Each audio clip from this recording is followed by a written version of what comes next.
Good morning, I'm Clinton Griffiths. Cattle producers liquidated their herds this summer with drought across much of cattle country.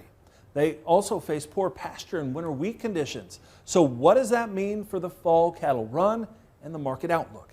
AgDay's Michelle Rook joins us with the answer.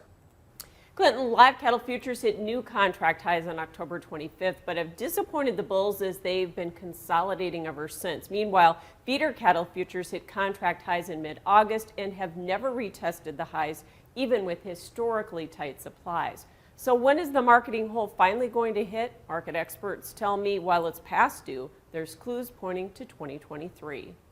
With deep culling, daily cattle slaughters continue to run in the 127 to 129,000 head range. And for the year, slaughters up about 1.5% over 2021.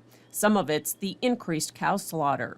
Your beef cow slaughter is still running high, a little over 83,500 last week.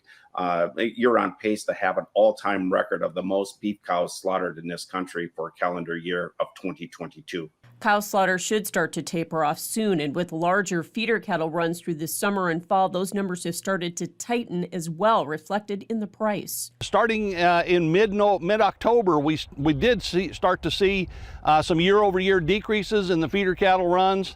And we've also seen prices improve in the last half of October and going into November. We've seen a significant recovery in the prices. Certainly the fall low, I think, is already in. He says the biggest feeder numbers usually come late November and December, but he thinks more moved early in the south. There's a good chance they'll be a little bit smaller than usual as we finish out this fall calf run.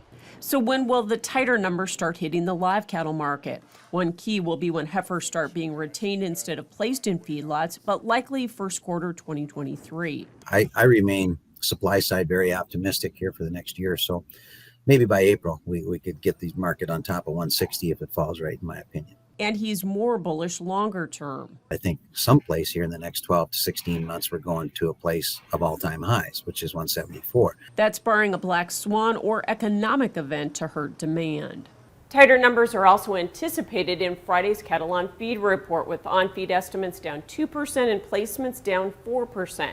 At the same time, even with higher feed costs, the latest Sterling beef packer margin tracker has average profits of $222 per head for cattle feeders, the highest since late April.